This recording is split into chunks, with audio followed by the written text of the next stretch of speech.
Okay, our first example is a polynomial. Polynomials are easy to handle because we know that the derivatives are always defined. So we don't have to worry about the case when the derivative is not defined or when the derivative is not existent. So you just have to find out when the derivative is equal to 0. So this one turns out to be an easy question. Solution: f prime of x is 3x squared minus 6x minus 9. Since everything is divisible by 3, let's factor out the 3. X squared minus 2x minus 3. And I see that this can be factored further. The two numbers that multiply to negative 3 and add to negative 2 are negative 3 and positive 1, right? So if I have x minus 3 and x plus 1, this is a good way to find out when this is equal to 0. When is this equal to 0? When is this equal to 0? When either x minus 3 is equal to 0 or x plus 1 is equal to 0. So x is 3 or x is equal to negative 1. 3 and negative 1 are the critical numbers. So this is the answer.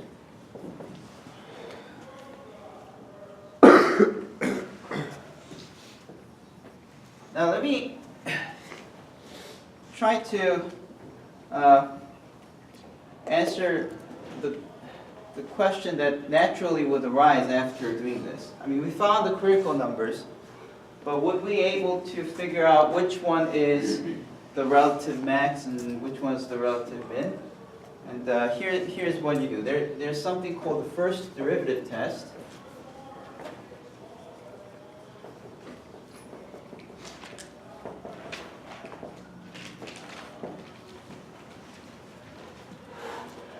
The first derivative test simply says you can use the sign of the derivative to figure out whether a point is relative max or relative min. So the basic idea, the core idea is the following. If f prime is positive, then f is what? If the derivative is positive, then what can you say about the original function? It's increasing, right? If f prime is negative, what can you say about the original function? It's decreasing. That's the first derivative test. Making use of that is the first derivative test. So let me show you how that works. So first, what you want to do is you draw the number line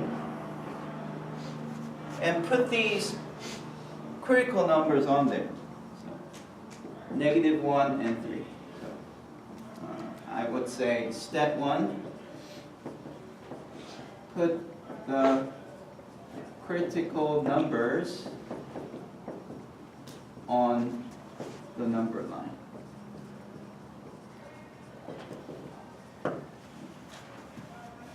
And then what you do is you choose test points between the critical numbers. So you choose a number between the smallest, these two numbers, negative 1 and 3. I guess 0 is an easy number to evaluate, so let me pick 0. I'm going to pick 4 because the smaller the better. Simpler and smaller is the better choice for these test points. Okay. What should I choose before negative 1? Negative 2 should be the easiest one, right? So that's step 2. Step 2 is choose test points and evaluate the sign of f prime. Okay. So let's see what that means. What is f prime? It's this one, right? Actually, it's easier if you use this as your f prime. Okay. So this is your f prime. Let's see what's f prime of negative 2. If you plug in negative 2 here, 3 times negative 2 minus 3, negative 2 plus 1, 3 times negative 5 times negative 1, so that's 15, right? Which is positive.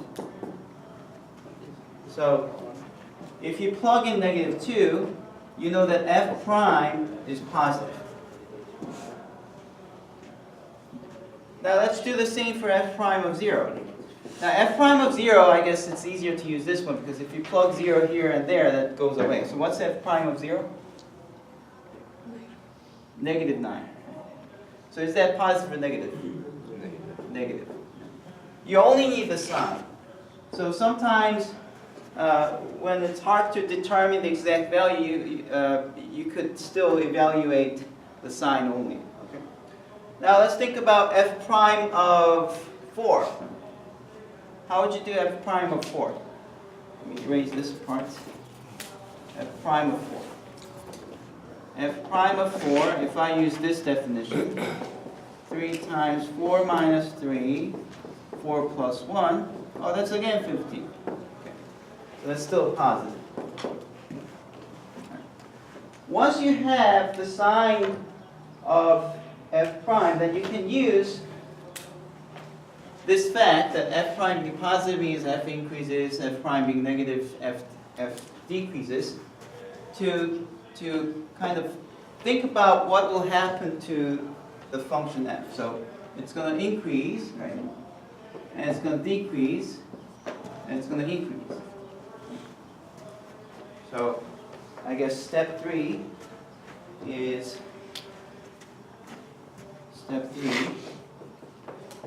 determine the behavior of f of x using f prime, okay? And by behavior, I mean, is it increasing or decreasing?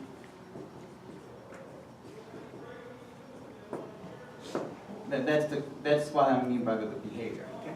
So you answer this question by looking at the signs. F prime positive means it's increasing, F prime negative means it's decreasing. And once you do that, it's almost clear now which one is relative max and which one is relative min. Okay? So, I mean, once you draw it, it's almost clear, right? So let's say these 3 steps are the first derivative test. Now what's the conclusion for this? At x equal to negative 1, fx has a, what is this point? Relative maximum. And at x equals to 3, f of x has a relative minimum.